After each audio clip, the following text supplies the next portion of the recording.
Hey everyone, this is the Love of Cinema podcast. We like to talk movies. If you like to talk movies too, you come to the right place.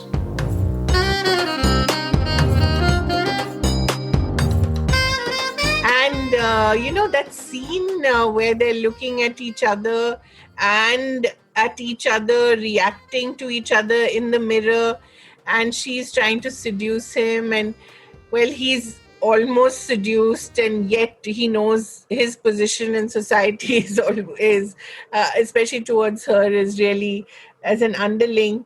I found that scene really very powerful, and I think it tells you something about how perhaps Kundan Shah saw women as well, as equals, as not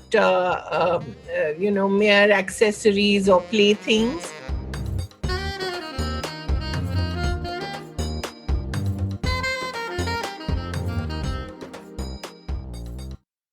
Hey folks, my name is Himanshu, and this is the Love of Cinema podcast. Did you know there is a proper way to eat cake? What is it, you ask? Easy. Cake is best enjoyed when you have a piece and then toss away a small piece. Thoda khao, thoda feko. Kundan Shah's Jaane Bhi Do Yaaro is that perfect gift which keeps on giving. It's truly a timeless film whose satire and commentary on urbanization, journalism, media, and corruption rings true even today, 37 years later. We have a special guest in today's episode with whom we'll be chatting about this film. She's a columnist, author, and former editor of India Today. Kaveree Bamzai's columns beam with a strong independent voice, and she's got wit to burn. Also, when it comes to Jaane Bhi Do Yaaro, she's a super fan. But before that, if you're a first-time listener, do check out prior episodes of the podcast. You can find all episodes on Apple, Spotify, Stitcher, or wherever you listen to your podcasts.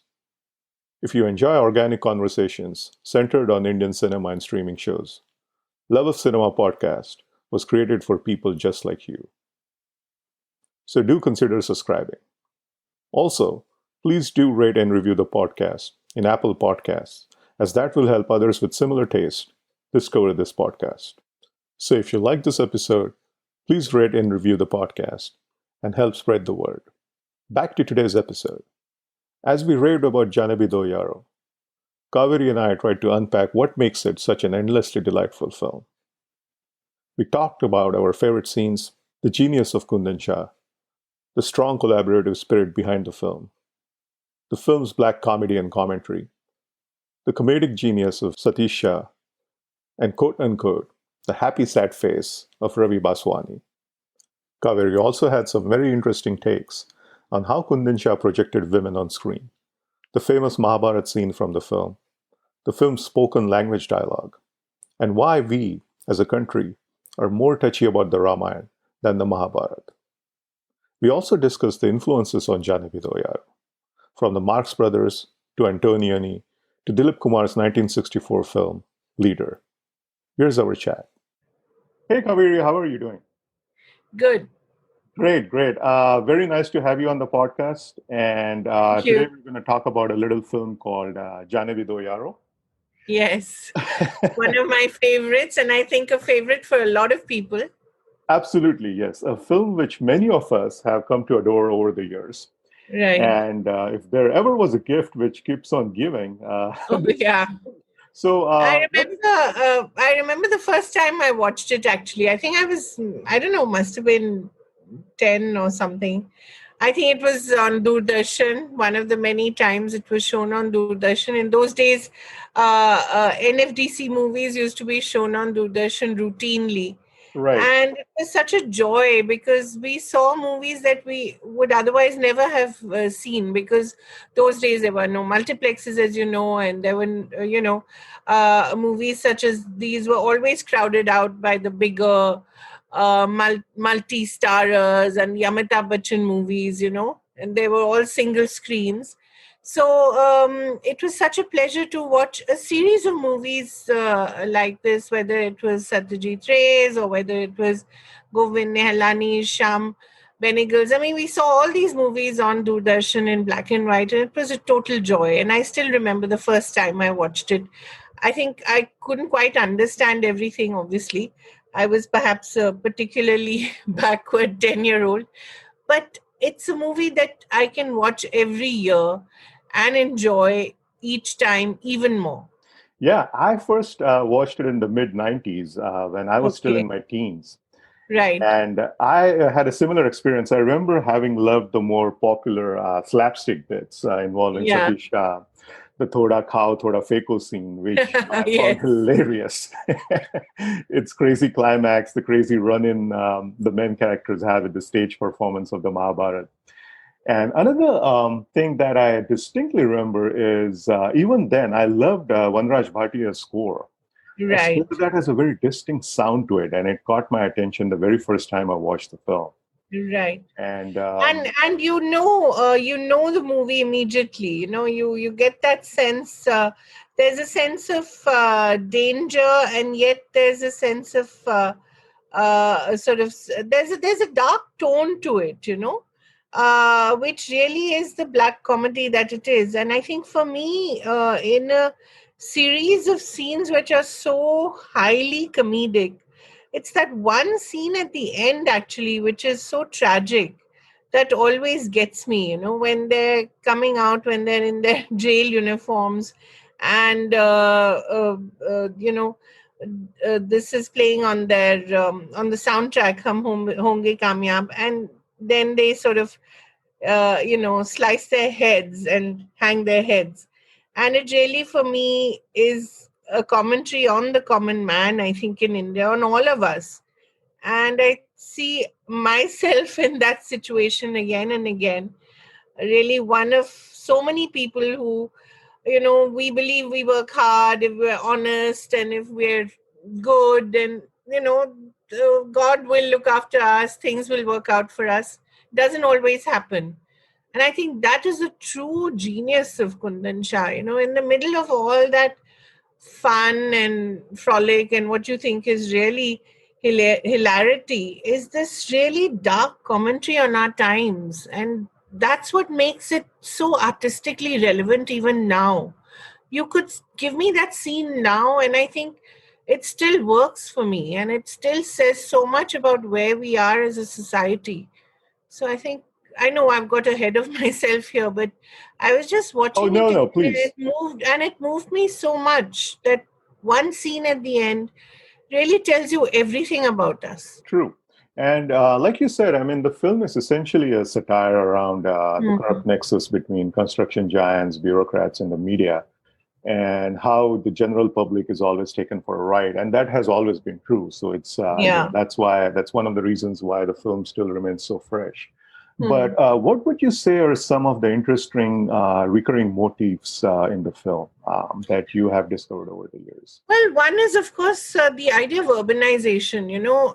Remember, this film was made in 1983, and yet everything about it remains true. This hunger for FSI in a city like Mumbai, the slums, people living on top of each other, especially during COVID. I think this was highlighted even more so when the whole idea of social distancing in a city that is so tightly and densely packed. With people was actually really tragic. It could only induce tragic laughter, because how do you expect a city like that to practice social distancing?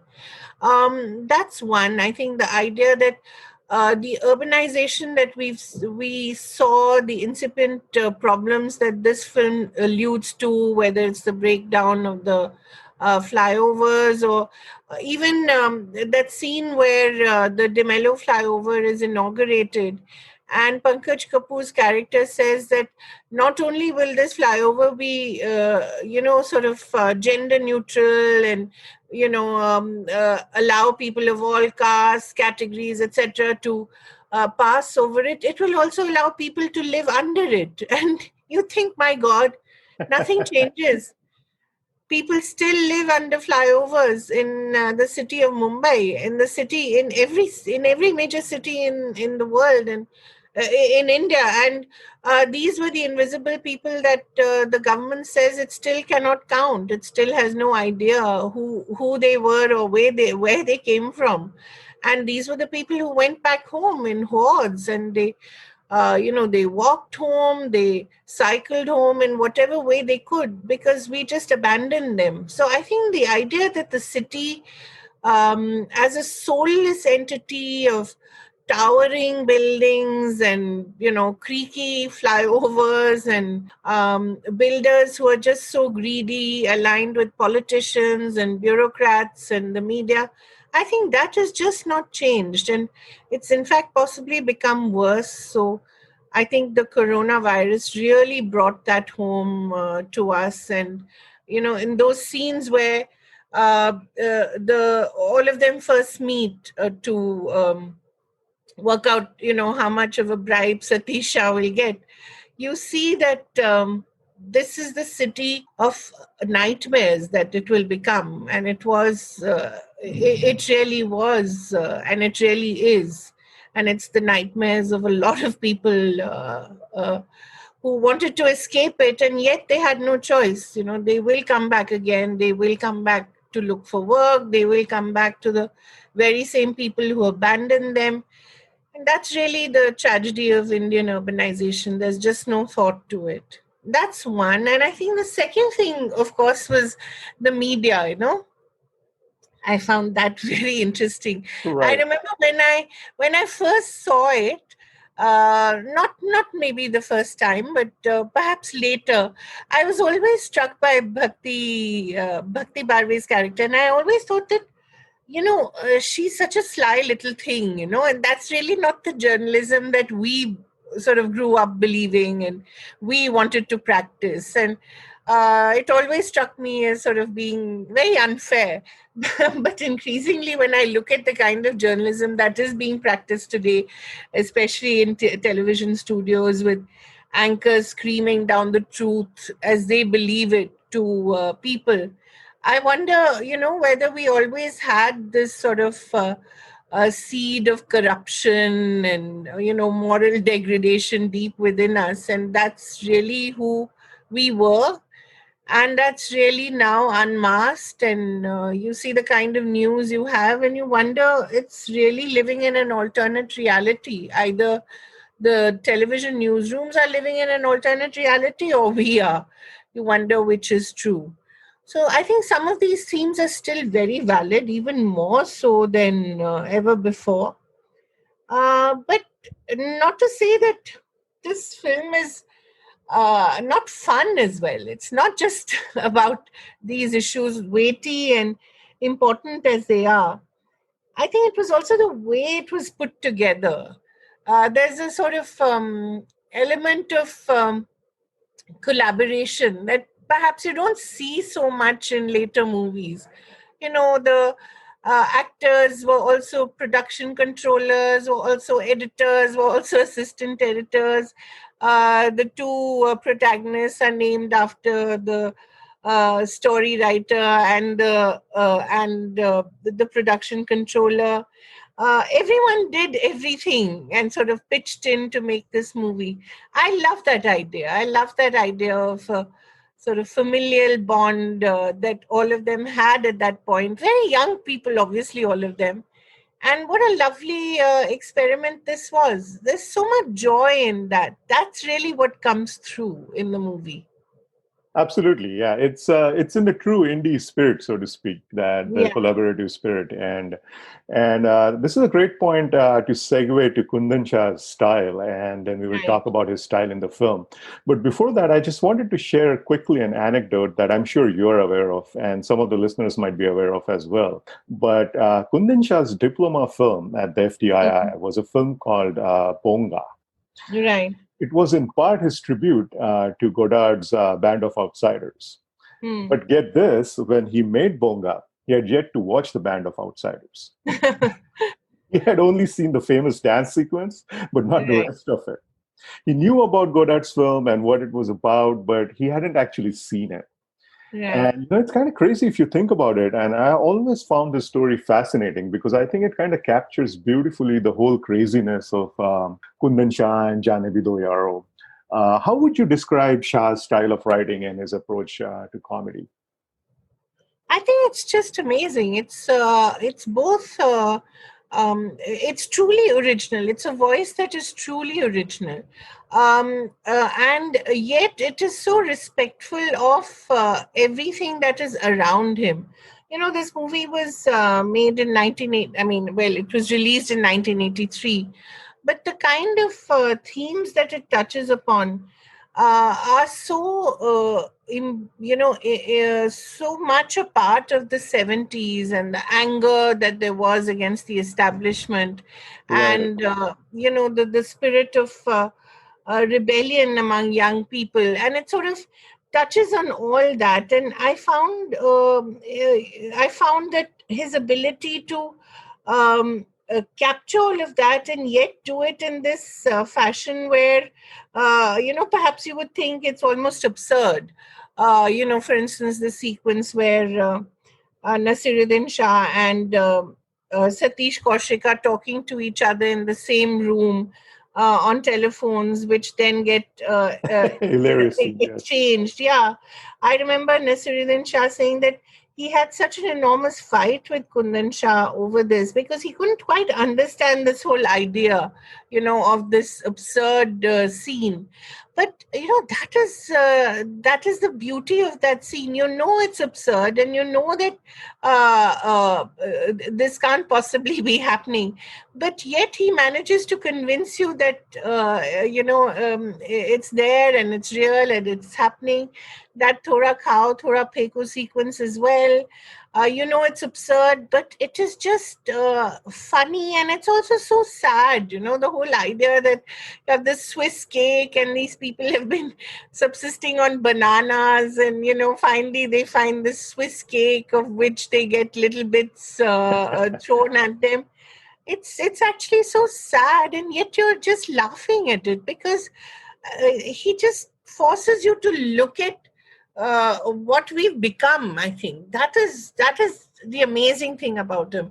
I think he would force you to look at what where our humanity is headed, and yet do it in such a gentle way that you never felt the weight of that social commentary. It was just there. He never hammered it into a scene. He never underlined it and put it in neon and put it on billboards. He just let it be, and you understood that, my God, it's saying so much. Even when I look at that scene where Taneja, I mean Pankaj Kapoor, is offering DeMello a bribe of 1 lakh. And I think, my God, 1 lakh is something that, it wouldn't even pass for loose change now. How far we've come in this business of being mercenary, and this business of being so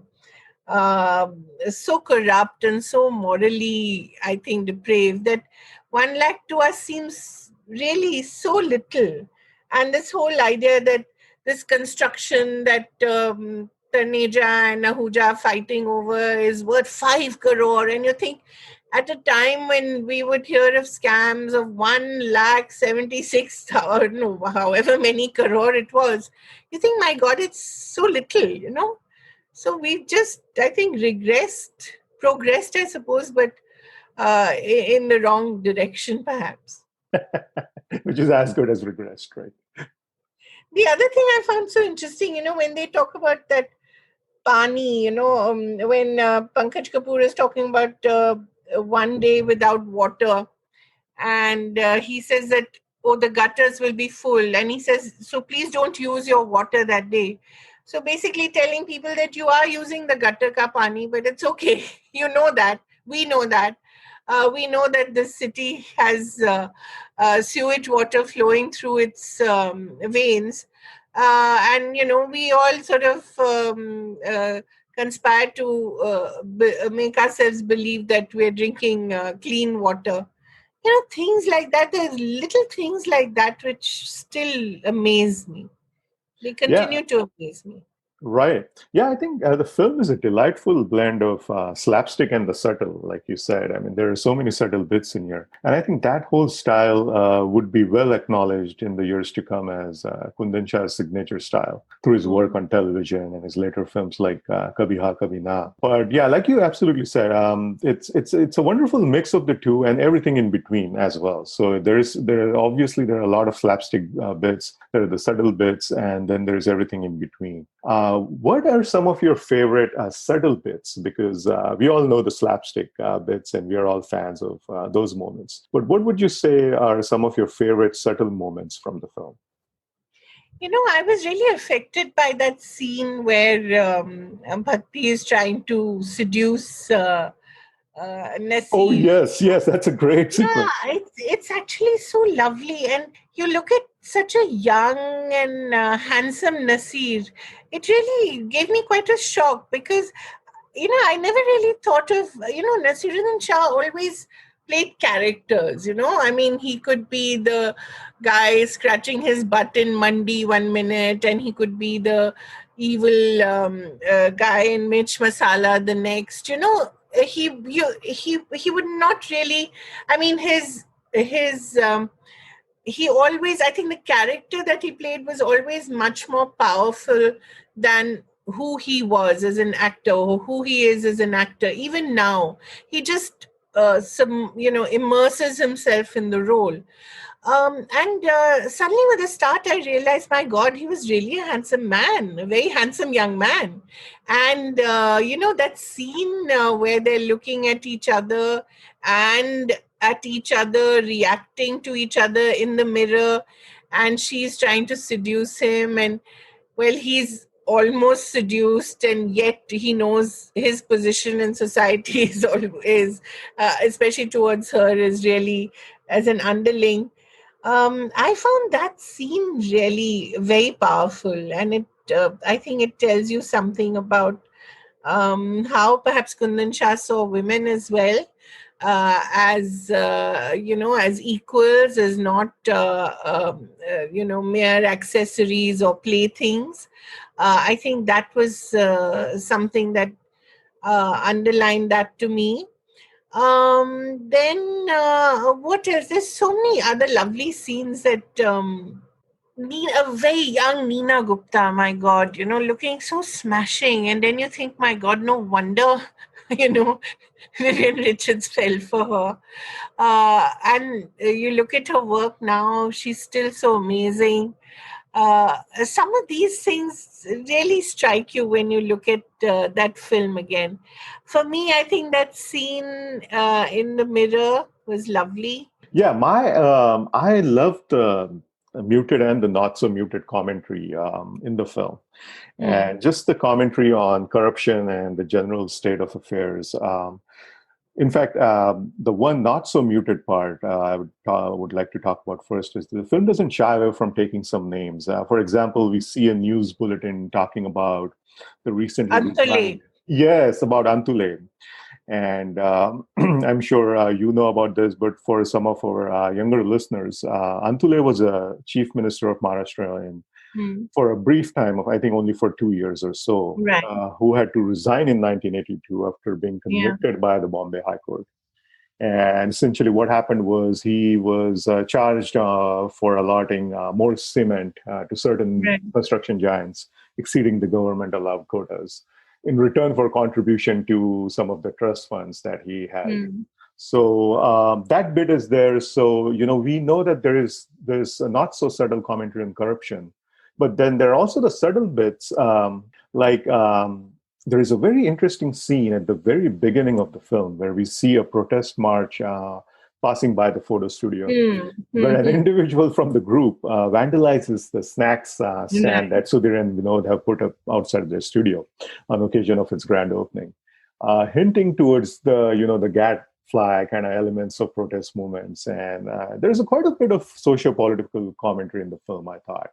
And One of the other scenes I liked was, that scene under the bridge when Ahuja discovers De Mello's for, Cufflinks, yes. of course. I mean, that is a Oh, classic. the coffin. Yes, yes. Yeah, that is a classic, of course. But I like the way that Kundan Shah is sort of acknowledging the work of his contemporaries in that scene. You know, you see Uski Roti, Chirutha, you see posters up there.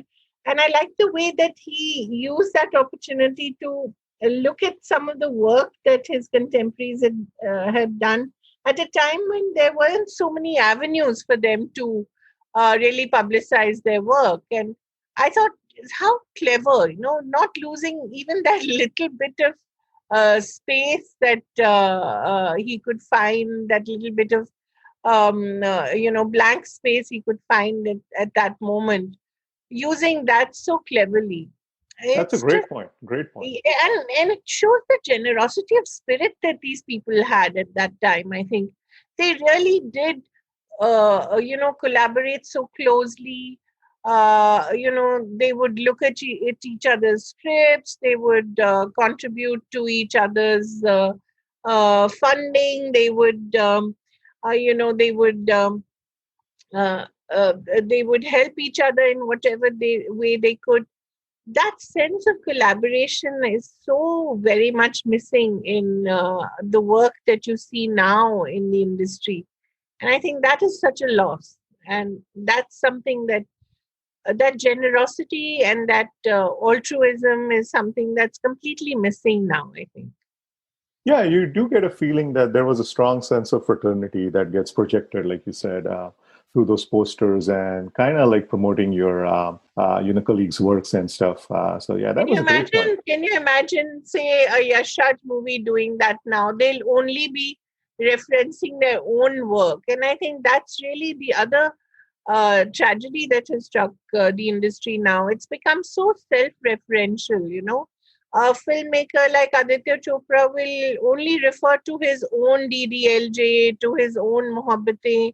Then his entire sort of cast of directors will make movies that are sort of riffs and, you know, versions of DDLJ or Mohabbatein or whatever. And it's really not taken from real life. It becomes more and more self-referential.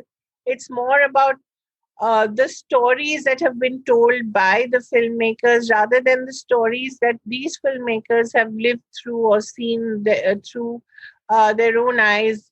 And I think that is one of the reasons why some of the subsequent movies don't stay with us as long as Hmm. Jaane Bhi Do Yaaro does, because here is a movie which is ripped straight from the headlines, ripped straight from real life.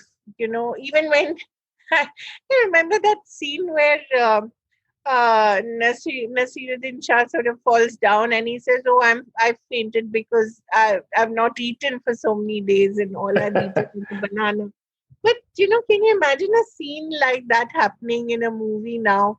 Somehow, you know, there's so much there that's true to life and yet so funny. And the other thing that has always struck me, in fact, I was discussing it with someone the other day.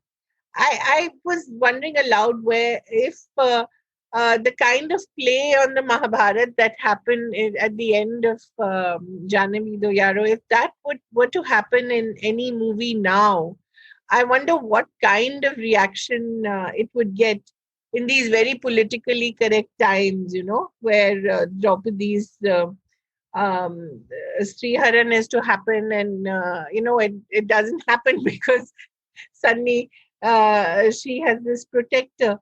And I was told by someone, and I think it's something worth looking at, that actually with the Mahabharat, you can take as many liberties as you want in India. It's the Ramayan that people are very touchy about. And I wonder, it's something to think about. I think when I have time, it's a paper that I'd like to write. Why the Mahabharat is something that Indians don't feel so touchy about and can still laugh about. Whereas if the same kind of farce were to be enacted with the Ramayan or with Sita or with Ram, would we laugh so much? And it also brings me back to, if you remember that scene in Three Idiots, the Balatkar scene, and that's a scene that actually hasn't traveled well with the age, It with age. hasn't. No, yes. Yeah, because there is a line that you don't cross anymore, and I think post the Nirbhaya rape, that that's no longer something that you can laugh about. But I remember at that time, all of us laughed, and we laughed repeatedly, and we saw that scene, I think, thousands of times, and we still found it funny. But if you see that now, even if you laugh, you know that there's a sort of guilt factor to it. But you see that Mahabharat scene, and I mean, you can just die laughing. I mean, there's so much there that's so hilarious. And how many times has that been riffed off, copied? Yeah, But, absolutely. but nothing compares to the original. The classic, But yes. yeah, but I still think if it had been the Ramayan, I wonder whether we would have laughed. I'm sure there would have been morchas. Do you think the part of the reason for that is that sometimes we confuse mythology with history, or we like to Of blend the course. two a lot more than we should be? Of course, and I think in India that is very much the case. You've seen it with the Ram Mandir Puja that's just happened. The belief that Ram was born in a particular place and that he's Maryada Purushottam and he is, the ideal ruler. The whole idea of Ram Rajya. It's not the same with the Mahabharata. I think the Mahabharata is such a complex epic, and it is actually there's nothing black and white there. There's so many shades of gray. Every character there has so many motives, and not all of them are altruistic. So I think that's the major difference between the Mahabharata and the Ramayana. But for me, I think, and for a lot of people, the Mahabharata is an epic that can just, again, it's like Jaane Bhi Do Yaaro. It's a gift that keeps on giving. There's so much complexity there. You can never have enough of it. And each character is so, there's so much to each character there. So, yeah, we Yeah, were talking yeah, about yeah. Jaane Bhi Do Arguably, Yaaro, not Mahabharat, but it's yes. just a thought.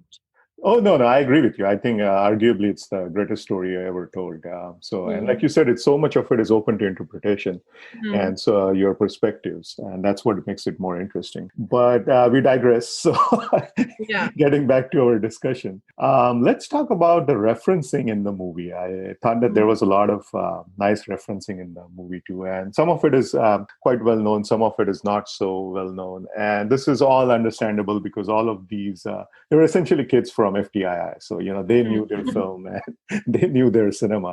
But the film references everything from the Marx Brothers to Antonioni's Blow Up to Dilip Kumar's Leader. And Right. the last one I recently found out. I had no idea about this. Were you aware of that? No, tell me about this. Sure. So there's a scene, I think you already mentioned about that scene, between Satish Kaushik and Nasruddin Shah talking to each other on the phone while being in the Right. same room. Right. And there's a similar scene, and I saw a Kundan Shah interview once where he said that that was actually an hat tip to that similar scene from The Leader, where Oh. Vaijayanti Mala and Dilip Kumar are speaking on the phone, and he Hmm. slowly kind of sneaks behind her in the same room. Acha. Yeah. And there's one more additional touch to it. In Jaane Bhi Do Yaaro, Nasruddin Shah is wearing a coat, like an overcoat, and he's Yeah. wearing the shades and the hat and everything. And in Leader, I think Dilip Kumar just kind of, puts on quickly the blazer on Okay. his shoulders. So it's definitely a hat tip. And there's just so much other referencing in the movie too. I mean, the Marx Brothers referencing is all over. I think it's just Right. building on the gags. That's very Marx And Brothers. even all that Albert Pinto ko gussa kyun aata hai, Yes, the obvious ones as well. yes, yes, yes. Any other interesting references or hat tips, homages that you can Oh, think of? but you seem to know a little more about this. Do you recall any other? I'd love to. Uh, right now, though, those are the only ones that I can think of. The blow up one is really quite famous, Yeah. the Antonioni Park and everything. Right. I recently found out about Leader.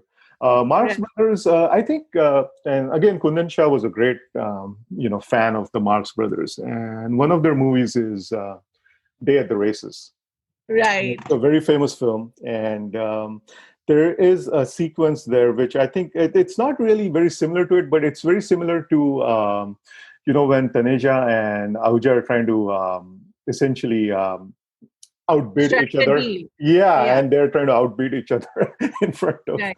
Di Mello. I think that one kind of borrows it from that scene. I think it's the opening scene of the Day Hmm. at the Races. Hmm. So there is definitely some referencing there.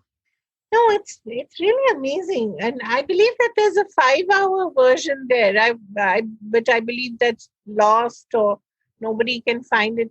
I mean, I'd love to get my hands on it I know, yeah. yeah, Uh, just to see what must have been there and how much more that we're missing out on, right? Absolutely. I remember another interview with Nasiruddin Shah where he said that the original script for the film was more than Mm. 500 pages.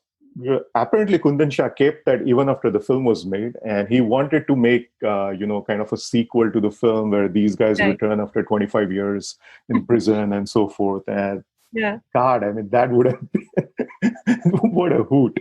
But unfortunately, Ravi Baswani acting. I mean, there's something yes, so let's talk about that. charming, Yes, yes, so please. charming about it. There's and yet I think again something so sad about it. I think he had that happy sad face, which is so unique, which was so unique to him. And when I look at all those wonderful looking boys and those beautiful people, Om Puri, the mad Ahuja, playing that drunk, and this guy saying, you're drunk, and he says, "तो क्या हुआ? मैं आंखों से क्या मैं आंखों से थोड़ी ना पीता हूँ." Pito, yes. His accent, and that whole dressing gown, lungi look. I mean, such what a character he played, and it was such a departure, seeing him like that, because we saw him as that stern cop in Ardha Satya, very grim and very tough. And here he's just letting loose, and he's obviously enjoying himself. Pankaj Kapoor, again, an actor that is so tightly wound and so tightly controlled. And here you can see that he's keeping such a tight leash on himself and on the people around him. Satish Shah, my God, what you remember Picha Karo, this film Yes, yes, where again he's so hilarious. I think yes, nobody could play a corpse better than him. He's just outstanding. And yes, of course, I think we didn't have enough of Bhakti, did we? She hardly ever did. yes, unfortunately, yeah. And she Yeah, passed away before in yeah. time as well. And even Shafi and Amdar, her husband, were Yes, great acting couple. And I think they were more theater rather than right. film lovers. But when you see her now, my God, she's so beautiful and so amazing. And you think, why couldn't we have more of her on screen? And that really brings us to the kind of work that NFTC used to do in those days. Amazing work, but there was just not enough distribution. And you True. think now, when we have so many distribution outlets, we don't have this quality of filmmaker. We need to have people telling more original stories like this, because there is so much more now, so many more avenues where such movies can be seen and loved and shared. And it's a pity that such stories are not getting written. There's so much self censorship that's happening as well in the industry.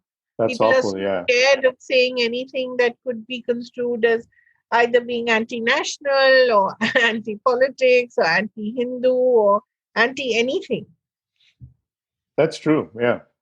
Going back to So I Ravi think, yeah. Baswani and Satish Shah for a minute. By the way, I just did an episode with Pankaj Parashar last month, Oh, and so really? do check it out. We spoke about Picha Karo and Ab Aayega Maza and Jalwa Chalwa. But we got to talk about Satish Shah in this film. And, I like to think of his performance in this film as two separate performances.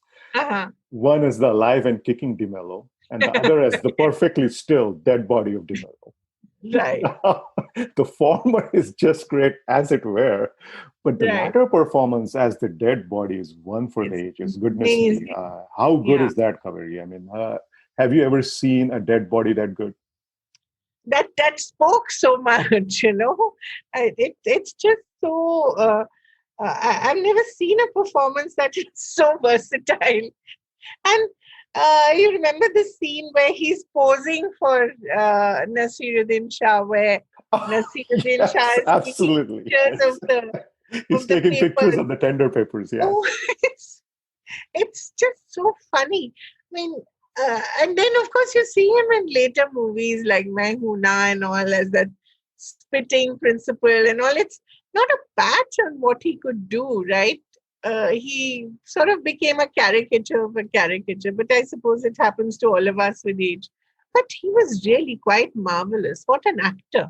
Brilliant actor, brilliant actor. And like you said, none of his, unfortunately, the content that he got afterwards, well, Yeah. with the exception of, Yezo is Zindagi and some of the stuff he did Yeah. on television. And But even Satish Kaushik again, very underrated. But if you look at his work, I mean, he's been in every iconic movie ever made. good point. Yeah. Yeah, Mr. India to this, and I mean, fantastic actor again. Very underplayed, very very low profile, but someone who's again done tremendous work. Yes. And one thing that always stands out for me, and I would love to hear your opinion on this, is that all of these people actually learned acting. They went to Yeah, NSD exactly. or They're not trained they actors. are all trained actors, but the thing about them is that they're so natural. Yeah, And the one thing that kind of stands out nowadays is that most of the talent, it's great talent that's coming out of acting schools, and but there does seem to be this common methodology to their acting, which mm, runs kind of common across the board. And I don't think that was true with Nasir and Satish Kaushik or Pankaj Kapoor.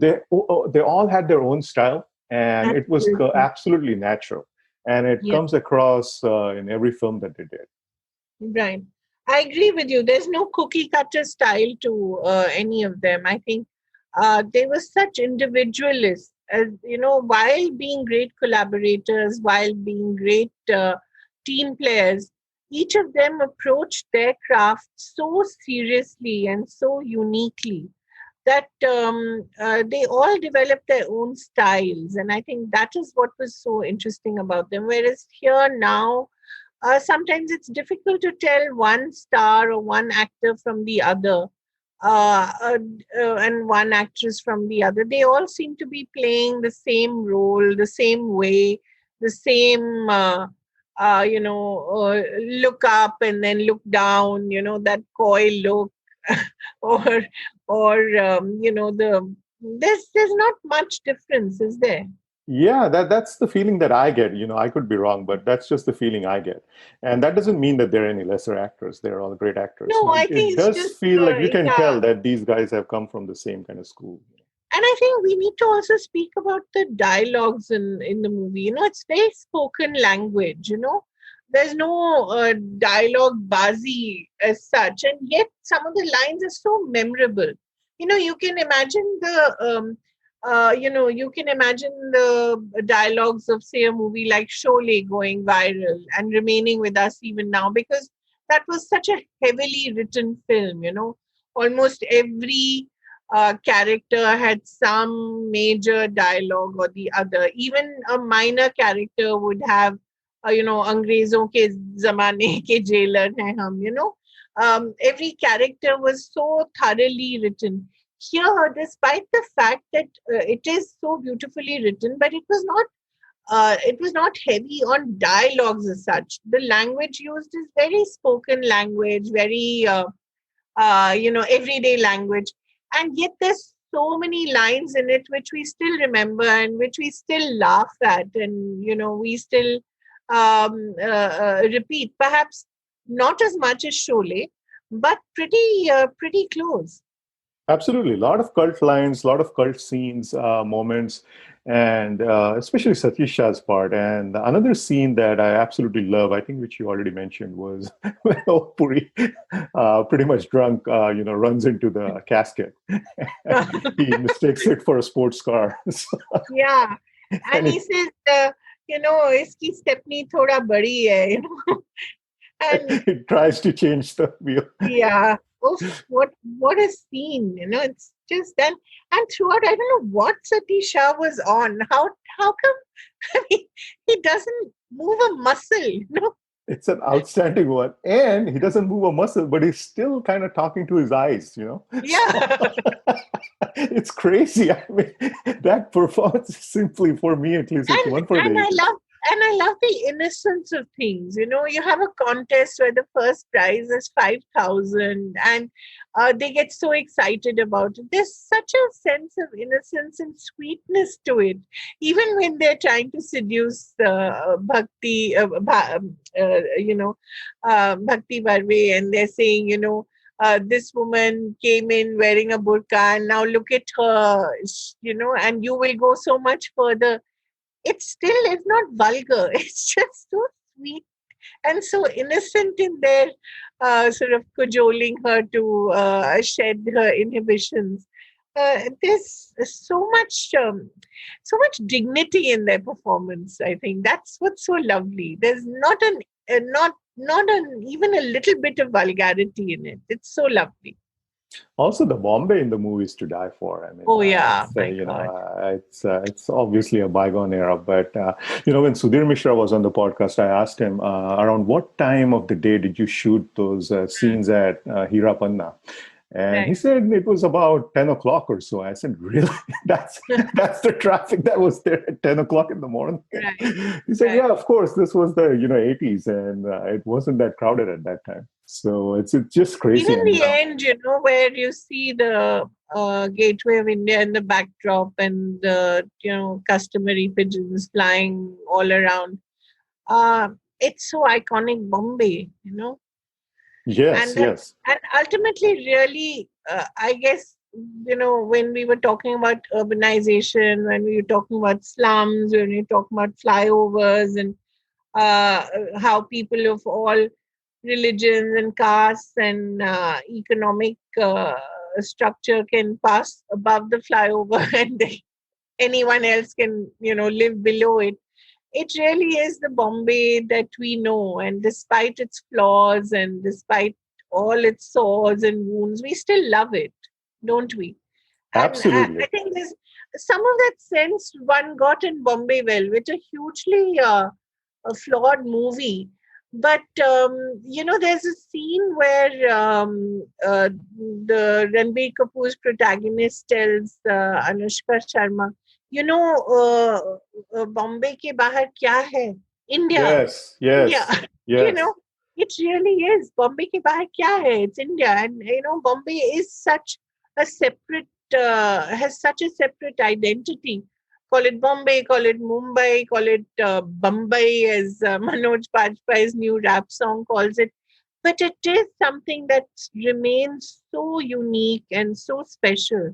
And I think movies that celebrate it, are perhaps those that remain with us the longest, whether it's a Diwar or whether it's Jaane Bhi Do Yaaro or whether it's a Satya. I think every movie that sort of speaks of Bombay in a way also remains with us. I think it's that one city in India that has so much romance to it and yet is so real. I think that's what is one of the greatest things about it. One scene that I got to talk about right now, which just flashed in my mind when we were speaking about Bombay, Mumbai. Remember the first time we see Neena Gupta and Satish Shah? It's on a construction site. Yeah. And we see that there are two buildings which have already come up, and then there are two Right. more which are in the works. And as we go up, because that scene is followed afterwards, that they're talking from one of the floors of the in the Right. works building, and we see the land which has been reclaimed, and these Right. buildings have been built on top of that. And that's an interesting contrast, because this whole urbanization dream is essentially built on reclaimed land. And On we see garbage. On on sewage garbage. and garbage, yes. Yeah. Yeah. And it's such an That is interesting that is contrast. the thing. That is the thing about that city. I mean, it's a city of dreams that's really built on garbage, and sometimes you can't tell whether the dream is garbage or the garbage is a dream. Really, there's something to it. Bombay right now, especially the film industry, as you know, Himanshu, is taking such a beating. It's supposed to be the hub of everything evil, whether it's drugs or whether it's sexual harassment or whether it's mental illness or whether it's the casting couch. I mean, every evil that is in our in society is being pinned on the industry by television anchors, some of the insiders. And you think, my God, if it was so bad, why does it still attract so many people? And what is it in this city that has so much energy? And it's unfair. It's really, the industry as well is getting quite a bad rap. And so is the city along with it. And you can't take away the industry out of the city or the city out of the industry. I think both are so closely linked together, and it's a pity that story is really being tarnished right now. There's no part of society that doesn't have bad eggs. There's no part of society that doesn't have questionable morality. But does that mean that an entire edifice that has been created, it's a city that throbs with so much energy, so much hard work, so much of integrity as well, and it's sort of sometimes a little heartbreaking to see the knocks it's taking.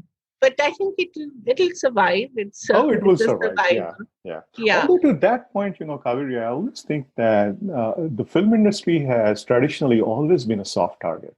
yeah, of Under course. every government, Right. under every, during every decade or something, the attacks have always been first on the film industry, because maybe it's people don't speak up that much. Maybe because Yeah. in spite of the economic clout, I'm not sure if they have that kind of a political clout, or their Or relationship. they're afraid to exercise it. They Right. get silenced too quickly, and you see the greatest of them, and they're the most silent. And either they've been bullied into silence by their religion being targeted, or they've been bullied into silence over the years because, well, they've been part of politics and they know it's a dirty business, and they've sort of got their fingers burned and they don't want to get back into it. And, it's the price I think the industry has to pay for an exceeding amount of popularity, an exceeding amount of love and affection that they get globally. But I think eventually they will have to start speaking up for themselves, because if they don't, it may well be that I mean, I'm not saying that the industry will collapse, but it may well be that there'll be nothing left to defend. And then what? That would be sorry indeed. Yeah. Yeah. It's Yeah. a sad way to end Yeah. Yeah. a podcast Unfortunately, on the story of the day. such a brilliant movie. But really, it is funny, but it's also such a tragic movie at the end of the day, that when it ends, I always wonder, should I laugh or should I cry?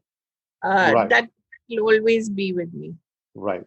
On a closing note, what do you think is about Jaane Bhi Do Yaaro that continues to connect across generations?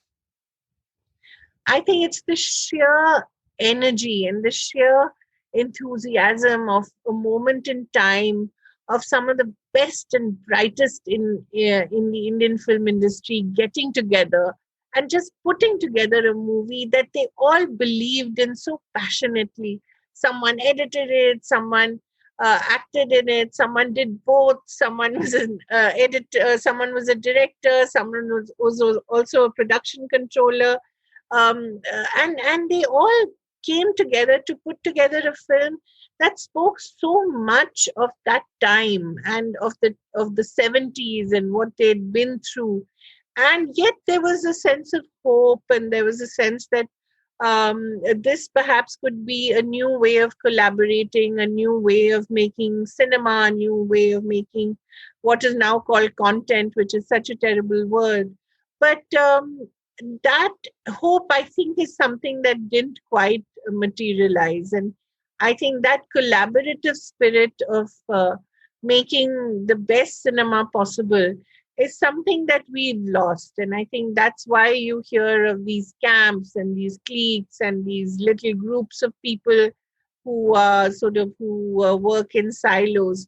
And I think that's something that perhaps the Telugu film industry has learned from, and the collaborations that they are putting together has allowed them to make epics like Bahubali, which cut across religion, which cut across regions, which cut across language.